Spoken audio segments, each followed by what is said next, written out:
옆에 분들과 교제 나누겠습니다. 잘 보셨습니다. 주의 이름으로 축복합니다.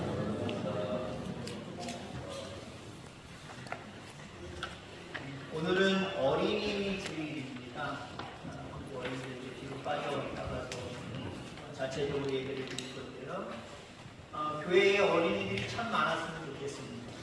나라적으로나 교회적으로 아이들이 점점 없어진다는 것, 사라진다는 것, 매우 안타까운 모습입니다.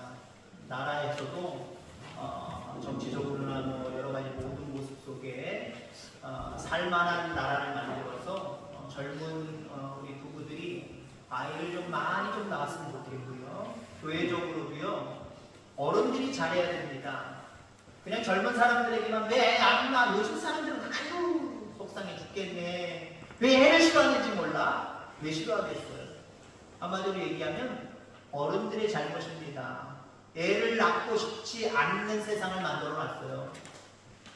결혼하고도 싶지도 않은 세상을 만들어 놨어요. 젊은 사람들에게 우리가 탓할 것이 아니라 어른들이 이 나라를 한마디로 그 젊은이들이 만족할 수 없는 나라로 만들었기 때문에 결혼하면 지약이야, 애 낳으면 지약이야, 그렇게 생각하고 있다라고 합니다.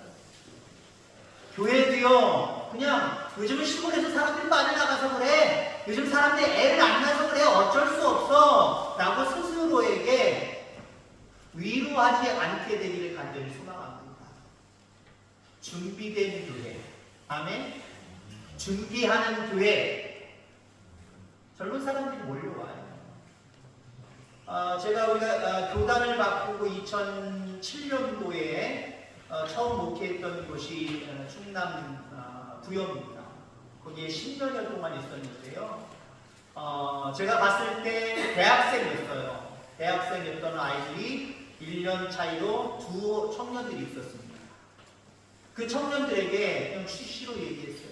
시집 가면 나가 살지 말고 나가 살더라도 신랑 데리고 들어와! 그랬어요. 순종했을까 안 했을까? 순종해서 지금껏 열악한 미자리 교회지만 잘 섬기고 있어요. 대전에서부터 부여까지 거의 한 1시간 조금 모자란 그 거리를 매일같이 와서 예배를 드리고 있어요. 준비된 교회, 준비하는 교회는요, 사람들이 몰려올 수밖에 없어요. 우리 교회 어린아이들이 또 젊은 사람들이 많아질 수 있게 되기를 주의 이름으로 축원합니다. 오늘 설교 말씀의 제목은 아버지와 아들, 혹시 어머니와 딸들은 서운해하지 마시기 바랍니다. 다 포함되어 있는 것이네요. 우리 인간에게 가장 안정감을 줄 수 있는 단어, 안정감을 줄 수 있는 존재가 누구냐라고 설문조사를 하면 거의 다 아버지, 어머니가 나와요. 부모님 이게 나와요. 그렇잖아요. 우리가 힘들다가도 부모님을 생각하면, 아버지, 어머니를 생각하면 슬픔이 어느 정도 희석이 되져요. 용기까지 생겨요. 담대함까지 생겨요. 어른들은 어떻습니까? 아버지 된, 어머니 된 우리들의 모습은 어떻습니까? 힘들어도 정말 죽을 맛이 나도 자식들 생각하면, 아들, 딸 생각하면 말 그대로 힘이 나는 거예요. 오늘 하나님이 여러분들의 아버지라고 말씀하십니다. 우리는 그의 아들이고 그의 딸입니다. 이것이 여러분들에게 큰 소망이기를 주의 이름으로 축원합니다. 우리가 하나님 나라 갔을 때 누가 구원받습니까? 그 하나님을 아버지라고 하는 사람이 구원받는 거예요. 물론 단서가 있어요. 하나님이 아버지라고 이야기했을 때, 오, 내 아들아, 내 딸아, 그럼 구원받는 거예요. 근데 저기요, 아저씨, 절대 구원받지 못해요. 아니, 내가 아버지라고 표현했어도요, 그 하나님이 누구세요? 그럼 구원 못 받는 거예요. 나는 하나님의 아들이고 딸이고, 또 하나님이 바라보실 때 우리는 하나님의 딸이고 아들이고, 이게 얼마나 귀한 건데요. 이러한 관계가 정말 우리 가운데 확신해질 때 우리는 구원의 확신 속에 이 땅에 살아갈 수 있음을 기억하기를 간절히 소망합니다. 아버지라고 하는 말에는 여러 가지 의미가 있습니다만 생명의 근원이라고 하는 의미가 있어요. 아버지를 통해서 우리에게 생명이 왔다라는 거지. 우리 하나님 아버지는 우리에게 생명을 주시는 분이에요. 물론 그 생명을 처음 태초부터 시작하게 하셨습니다마는 오늘 우리에게 영원한 생명을 주시는 생명의 근원의 아버지임을 기억하기를 간절히 소망합니다. 오늘 본문에 나오는 두 아들이 있고요. 아버지 이렇게 이야기가 있습니다. 너무나도 잘 아는 우리가 흔히 이야기하는 탕자의 이야기다라고 하는 내용이 오늘 본문에 나와 있습니다. 그 내용에 대해서는 제가 중간중간에 말씀드립니다만은 한꺼번에 길게 그 배경을 설명하지는 않겠습니다. 너무나도 잘 알고 있는 내용이기 때문에 오늘 본문에 나와 있는 아버지, 결국 하나님 아버지지요. 하나님이지요. 그분은 어떠한 분이신가라고 하는 부분을 오늘 성경에서 우리에게 보여주고 있고요. 그 다음에 두 아들로 구분하고 있습니다만은 이 아들은 바로 우리의 모습이다라는 거죠. 그래서 이러한 아들들의 모습을 바라보면서 하나님을 아버지라 부르고 있는 우리들의 삶의 모습은 어떠해야 되는지 이 부분에 대해서 함께 은혜 나누고자 합니다. 우선 하나님은 어떤 분이십니까? 우리를 지극히 사랑하시는 아버지세요. 아멘. 이것이 여러분들에게 소망이기를 간절히 소망합니다. 나 다 힘들어도 하나님이 나를 사랑하시고 하나님은 나의 아버지이시다. 이것이 여러분들에게 가장 큰 힘이 되기를 바랍니다. 나 힘들어 죽겠어. 누가 100만 원만 주면 나 참 신날 텐데, 힘이 정말 철철할 텐데. 이게 아니라 어떤 상황 속에서도 나를 사랑하시는, 끔찍이 사랑하시는 그 하나님이 나의 아버지가 되신다라고 하는 이것이 여러분들에게 힘이 나게 하고 삶을 살아가게 하고 영원한 생명의 나라를 예비하며 살아가는 큰 힘이 되기를 주의 이름으로 축원합니다. 우리가 아버지라고 하는 그 단어 속에 우리는 무엇을 연상하고 있습니까? 물론 생명을 주신 분이다라고 이야기할 수 있겠습니다만은 늘 내 편이신 분, 이런 부분이 여러분 생각나지 않습니까? 아버지는, 어머니는 늘 내 편이세요. 계몽하는 이상, 사랑이 없는 이상, 어디 주워와서 키우지 않는 이상, 못된 부모가 아닌 이상, 그 부모는 자식을 위해서 모든 것들을 다 해주게 되어 있어요. 그러다 보니까 자식의 입장에서는 늘 내 편이신 아버지, 내 편이신 어머니. 그렇습니다. 우리 하나님은 늘 내 편이심을 늘 생각하며 살아가시길 바랍니다. 이 땅에 살아가면서 많은 사람들이 부정적인 삶에 대한 생각들을 가지고 살아갑니다. 그리고 아주 우리가 끔찍한 것까지 상상하고 실현하면서 살아가는 사람들이 있죠. 인생을 망하는 자살, 거꾸로 해주세요. 살자. 살기 싫은 게 자살입니다. 거꾸로 뒤집으면 살기 싫은 게 자살입니다. 왜 자살할까요? 왜 죽고 싶은 마음이 생길까요? 내 편이 하나도 없다는 거예요. 부모도 내 마음을 몰라. 친구도 내 마음을 몰라. 누구도 나를 알아주지 않아. 나는 그래도 늘 혼자야. 내 편이 없어. 그것이 삶을 어렵게 합니다. 하나님은 내 편이다. 아멘. 우리 아버지는 내 편이다. 사랑이 많으시기 때문에 그의 독생자까지 우리에게 보내주시기까지 이처럼 사랑하신 하나님 아닙니까? 그 하나님이 여러분들을 사랑하십니다. 그리고 언제나 하나님은 여러분들의 편이 되어주심을 기억하며 살아가기를 주의 이름으로 축원합니다. 오늘 본문의 두 아들, 바로 우리들을 이야기하고 있습니다. 아버지는 하나님을 의미하고 있고요. 오늘 자기 마음대로 나간 아들에 대해서 절대로 포기하지 않는 아버지의 모습을 바라보게 됩니다. 둘째 아들이 자기의 금깃을 미리 달라고 우겨서 억지 부려서 결국 가지고 나가서 마음대로 자기 뜻대로 계획 없이 쓰다가 금방 망해버리잖아요.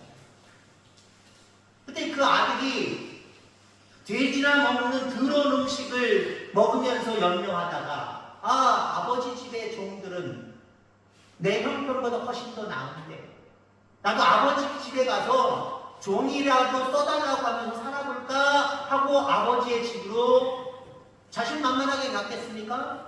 멈칫하면서 다시 갈까? 아버지한테 갈까? 그러면서 쭈삐쭈삐 갔겠지요. 그때 아버지는 어떻게 하고 계셨습니까? 거리가 먼에도 불구하고 그 방향을 바라보고 자기 아들임을 알고 뛰어오셨죠. 아버지의 마음, 어머니의 마음, 부모의 마음은 그렇습니다. 나 할 수 있어요 라고 말하지만 부모는 늘 걱정하고 염려하며 늘 우리의 편이 되어주시면서 사랑하시는 분이에요. 그 하나님이 우리의 아버지이심을 자랑스럽고 우리의 마음속에 정말 담대하게 받아들일 수 있는 저와 여러분들 다 되기를 주의 이름으로 축원합니다. 이런 하나님 아버지에 대해서 잘 표현하고 있는 성경이 여러 군데 있습니다만 그 중에 시편 23편을 우리가 들을 수 있습니다. 여호와는 아버지는 나의 목자시니 여호와는 내 편이시니 라고 이렇게 말씀하고 있죠. 설령 내 원수가 있더라도 그 앞에서 내게 상을 펴주시고 안전하게 먹게 하시는 하나님이시다 라고 우리에게 이렇게 표현해주고 있습니다. 그렇습니다. 오늘 우리의 생과 살을 온전히 주관하시는 그 하나님 아버지는 여러분들의 아버지이십니다.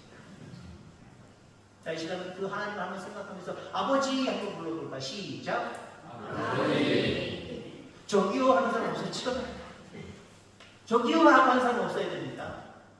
정말 우리를 포근하게 품어주시고 우리를 사랑하실 때 끝까지 책임져 주시는 그 하나님을 우리는 자랑스럽게 아버지 그래야 돼요. 미국에서 살 때 우리 오늘 둘째 애가 안 왔습니다만은 둘째 동갑내기가 사촌이 하나 있었어요. 아주 가까이서 살았습니다. 그래서 저희 누님댁이죠. 매형댁이죠. 미국은요 초등학교 때까지 혼자 학교를 우리처럼 왔다 갔다 하면 큰일 납니다. 외국인들이 우리나라 여행 와서 애들이 가방 들고 막 딸랑딸랑 학교 가는 거 보면 깜짝 놀래요. 아니 지금 부모도 없고 주변에 어른도 없는데 혼자 안 되는 거예요. 한국 사람들 아주 나쁘다는 거예요. 방치한다는 거예요. 애들이요. 돌보지 않는다는 거예요. 왜? 미국은요 초등학교 6까지는요 부모의 손길 속에서 아침에 등교해야 되고 오후에 하교해야 됩니다. 우리 누님이 맞벌이셨고 저도 아이들 학교를 보내지만 저희도 맞벌이 하면서 목회를 했어요. 저희 아버지가 자전거를 끌고 가시면 뒤에 애를 태우는 거 있어요. 붙이는 거. 그걸 가지고 가시니까 그냥 걸어갔다 오세요. 거리는 한 거 10분, 15분도 안 돼요. 근데 반드시 가야 됩니다. 알아서 오겠지 안 돼요. 근데요, 우리 둘째 아이랑 동갑내기, 거기 그 집에서는 둘째 딸이거든, 딸만 둘인데 둘째 딸이거든요. 어느 날, 한 초등학교 우리 학년으로 얘기하면 한 6학년 때쯤이에요. 자기 엄마한테 얘기하더래요. 뭐라고? 엄마, 할아버지 학교 오지 말라. 왜 그랬을까요? 제가 하나 때려 보고 싶었어요. 그 조카를. 왜요? 한마디로 그 아이 표현을 해요. 쪽팔려.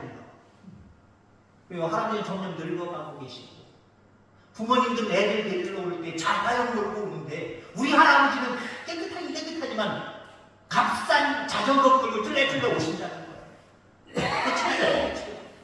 할아버지 오지 말라는 거예요. 저는 그 할아버지가 저희 아버지잖아요. 요놈을 집주인을 하고 때리고 싶었다니까요. 저희 아버지가 그 소리를 듣고요. 몇 달 동안을 아주 노여워하시고 섭섭해하시고 여러분들 하나님 누구세요?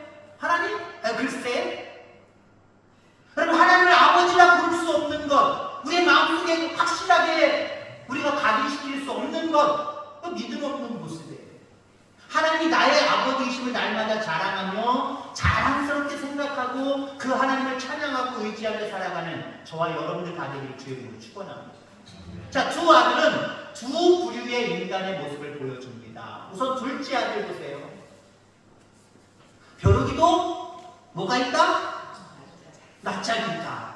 아주 벼룩은요 잘 보이지 않는 작은 거예요. 근데 걔들도 자세히 살펴보면 낯짝이 있다는 거, 얼굴이 있다는 거지요. 사람은 거기에 비하면 얼굴이 얼마나 커요. 큰 바위 얼굴이죠. 얼마나 커요. 벼룩이도 낯짝이 있다는데 보세요. 시컷 아버지 줘요. 나 마음대로 쓸 거예요. 내 분기 미리 주세요. 가지고 가서 다 탕진해버렸어. 탕진해버리고 고개 빳빳이 들고 들어오지는 않았겠지만 아버지에게 오는 모습을 보세요. 아버지야 자식을 사랑하니까 성공한 모습으로 오든 지금처럼 실패한 모습으로 오든 아버지는 다 내 편이시기 때문에 다 용서하시고 기다리시고 호응하고 잔치 벌이고 그게 가능한 일이에요. 근데 둘째 아들의 입장으로 바라보면 말 그대로 벼룩이도 낯짝이 있는데 어떻게 집을 주와? 어떻게 집을 겨두면 돼? 그런 모습이에요. 여러분들 이것이 어쩌면 세상을 살아가는 우리의 모습입니다. 한 종류의 우리의 모습이에요. 내 뜻대로 내 마음대로 살면 성공할 것 같지요? 잘 될 것 같지요? 얼마나 많은 시행착오들을 겪으면서 때로는 실패하면서 우리는 살아갑니까? 거기서 중요한 게 있어요. 거기에 중요한 게 있어요. 그래도 아버지께 가야 된다는 거예요. 그래도 하나님을 가까이 해야 된다는 거예요. 그래도 교회를 가까이 해야 된다는 거예요. 그래도 경건의 삶을 살아가야 된다는 거예요. 근데 우리는 어떻습니까? 하나님 앞에 체면 차려요. 내가 실패했는데, 내가 죄를 지었는데, 내가 지금 상황이 이런데, 무슨 교회를 가고, 내가 무슨 예수님을 믿고, 내가 무슨 충성을 하고, 내가 무슨 헌신을 하고, 내가 어떻게 하나님 앞에 영광을 올려드려. 지금 상황이 좀 괜찮아지면 그때 내가 하나님 앞에 가고, 내가 그때 회개하고, 그때 하나님 앞에 열심히 품을 거야. 아니요, 그런 맥락에서는요, 그런 모습 속에서는요, 오늘 둘째 아들처럼 죄송한 표현이지만 낯짝이 두꺼워지기를 주의 이름으로 축원합니다. 하나님 앞에 가는 것, 회개하려고 가는 것, 하나님을 가까이 하는 것, 그분과 함께 살아가는 것, 이 부분에 대해서는요, 우리가 얼굴이 좀 두꺼워야 돼요. 야, 너 같은 애가 무슨 교회를 다녀? 너 같은 애가 무슨 직분을 맡아가지고 그 일을 감당한다고? 아니, 여러분들, 그때 우리는 기운이 쫙 죽을 수가 있어요. 그래, 아유, 나 같으면 무슨 교회를 다닌다고. 내가 나 같으면 무슨 목사라고. 내가 뭐라고. 그래서 신앙에서 멀어질 수 있답니다. 그때 여러분들 얼굴이 두꺼워지시기 바랍니다. 나를 사랑하시는 아버지이신 그 하나님 다 용서해 주셨어. 물론 진정한 회개가 있어야 되겠지만 진정으로 나를 용서해 주시고 새 삶을 살게 하셨다라고 하는 그 확신이 여러분들에게 있기를 주의 이름으로 축원합니다. 늘 과거의 죄를 회개했던 과거의 죄를 다시 끄집어가지고 아유 양심의 가치를 아유 하나님 네 그래서 하나님 잘 못 섬기겠어요. 그거 어리석은 모습이에요. 우리가 연약한 모습, 잘못된 모습, 범죄하는 모습 우리 가운데 있을 수 있어요. 그래도 오늘 둘째 아들처럼 아버지께 가까이 나아가기를 주의 이름으로 축원합니다. 아버지께 돌아오시기를 간절히 소망합니다. 아버지께는 용서하지 못할 죄가 없어요. 모든 것들을 사해 주시고 오늘 본문에 보니까 어때요? 깨끗하게 옷 갈아입고 마주 앉는 포옹한 것뿐만 아니라 옷 갈아입혀 주시고 잔치 벌려 주시잖아요. 늘 하나님을 가까이 함에 있어서 여러분들의 그 어떤 세상적인 육신적인 양심이 작동되지 않기를 바랍니다. 그저 하나님 가까이 오는 거 좋아하세요. 하나님께 나아오는 것 대단히 좋아하세요. 그 하나님 앞에 어떤 상황 속에서도 하나님 앞에 가까이 나아가는 저와 여러분들 다 되기를 주의 이름으로 축원합니다. 자, 첫째 아들은 어떤가요? 둘째 아들에 비하면 아버지께 속삭인 부분 하나도 없어요. 아버지 저도 주세요. 이러지 않았어요. 내 분기 주세요. 라고 이야기하지 않았어요. 둘째 아들보다 나이가 많아도 적어도 1살, 2살, 3살, 4살 아니면 9살, 10살이 차이 날 수도 있죠. 그러면 그 아들은 일찍 동생보다 철들었을 것 아니에요. 일찍 세상을 알았을 거 아니에요. 그러면 아마 동생보다도 몇 년 전부터 아버지 자꾸 이러면서 아버지 속을 썩였을 거예요. 근데 그런 적이 없어요. 그런 적이 없어요. 그리고 그것을 가지고 나가서 마음대로 쓰다가 흥청망청 쓰다가 다 탕진하고 죄인된 모습으로 아버지께 찾아와서 구걸한 적도 없어요. 아버지께 부탁한 적도 없어요. 그저 착한 아들이에요. 정말 잘한 아들이에요. 근데 집에 가까이 일을 하고 돌아오는데 뭔가 자기 집에서 뭐가 악기 소리가 나고 뻑적지근하게 소리가 나요. 자기의 그 집안에 일하는 사람에게 물어보잖아요. 이게 무슨 소리냐? 당신의 동생이 돌아왔다는 거예요. 다 탕진하고 그지같이 돌아왔는데 당신의 아버지가 다 용서해주고 옷 갈아입혀주고 가락지 끼워주고 잔치고 손을 잡아서 잔치를 벌이고 첫째 아들이 삐졌어요. 섭섭마귀가 들어갔어요. 여러분들, 우리가 신앙생활 하다 보면요, 이 섭섭씨가 우리를 잔혹하다고 유혹할 때가 있어요. 야, 목사님 그런 얘기 너한테 했는데, 야, 너 섭섭하지도 않아? 서운하지도 않아? 야, 너 삐져, 싹 삐져봐. 그럼 목사님 잘 찾아오고 10만 원 싹, 뭐 집사님, 아이고, 제발, 그럴 거야. 그러면 신나시겠습니까, 여러분들? 신앙생활 할 때 마귀는요, 우리에게 섭섭함을 가져다 줘요. 삐짐을 가져다 줘요. 이거 여러분들 경계하고 조심할 수 있게 되기를 주의 이름으로 축원합니다. 물론 서로 교회 안에서도 마찬가지예요. 아무리 신앙인들의 관계 속이라고 할지라도요, 인간 대 인간이기 때문에 말 한마디가 나를 섭섭하게 하고 말 한마디가 나를 서운하게 할 수도 있어요. 속상하게 할 수도 있어요. 그러나 모든 것까지도 나를 사랑하시는 용서하시는 그 하나님의 은혜를 입었다고 한다면 우리의 인간 관계 속에서도요, 뭔가 섭섭하고 서운한 게 있어도 빨리 잊을 수 있게 되기를 주의 이름으로 축원합니다. 이 첫째 아들을 잊을 수가 없었어요.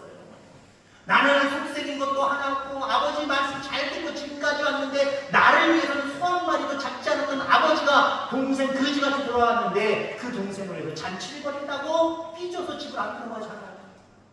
그러니까 아버지가 나오고, 야, 뭔 일이야, 왜 집에 안 들어와? 빨리 들어가자. 아버지, 나 삐졌어요.